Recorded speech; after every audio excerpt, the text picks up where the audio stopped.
Si on aborde la question du cododo, on aborde en fait une question à la fois physiologique et directement liée aux pays occidentaux.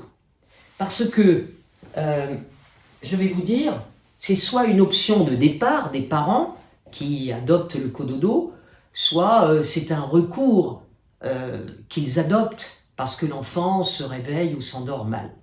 Alors que le reste des cultures du monde entier a réglé la question du cododo. D'abord, en organisant des cases spéciales pour les femmes lors de la première année, car il faut vous dire que la première année de la vie d'un enfant, c'est une grossesse externe. Mais nous, dans les pays occidentaux, on a décidé qu'il allait au lit. Alors, ça fait ça.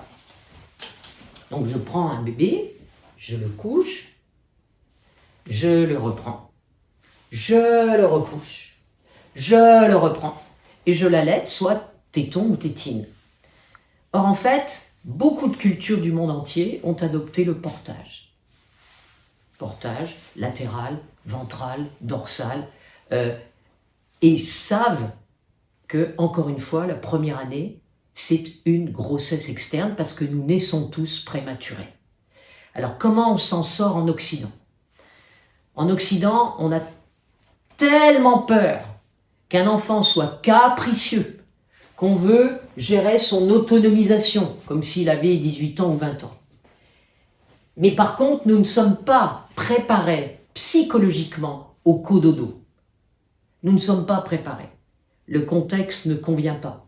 Et ce cododo, qui peut être l'enfant à côté de nous dans le lit, mais qui peut être coincé entre nous et qui nous empêche de dormir et que l'on empêche de dormir, ou qui peut être l'enfant dans un lit à côté du lit parental, ce cododo ne reste pas une bonne solution dans notre contexte à nous, qui est tout sauf un contexte préparé autour de cela.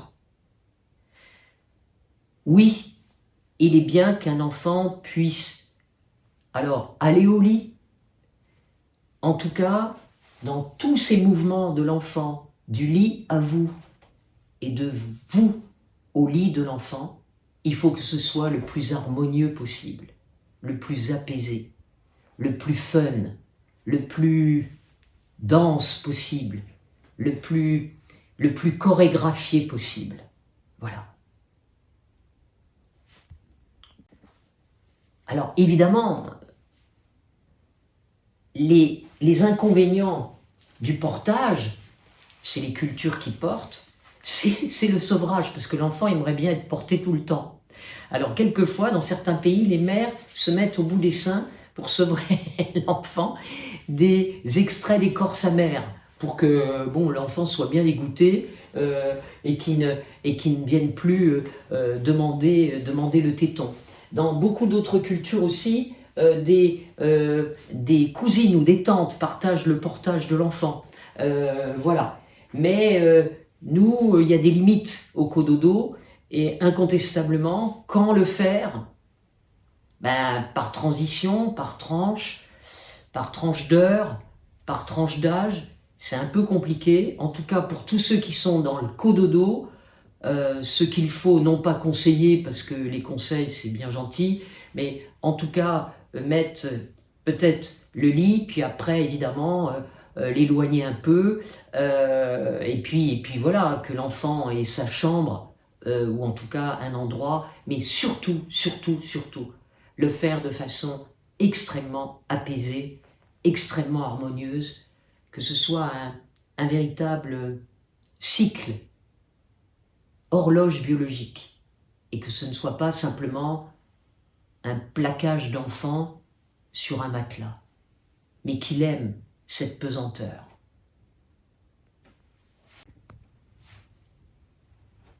Alors, sans vous affoler, et tout en restant dans le registre du cododo, vous savez très bien que non seulement vous pouvez gêner le sommeil de votre enfant, donc vous dormez mal, et puis l'enfant aussi peut vous gêner. Et vous connaissez très bien les circonstances aussi des matelas, des oreillers, voilà, et peut-être, je ne vous parle pas de mort subite, mais en tout cas de malaises qui peuvent intervenir, voilà, partager le même matelas, étant donné qu'au cours du sommeil, et notamment au cours du sommeil profond, nous bougeons énormément, nous pouvons bien sûr gêner l'enfant comme l'enfant peut nous gêner, voire même accident ou incident plus grave. Alors ce que nous désirons, c'est la plus grande sérénité possible. Et donc, si on peut éviter au maximum ce recours, mais cet inconfort du cododo, ce serait quand même, à vous de juger, mais l'idéal.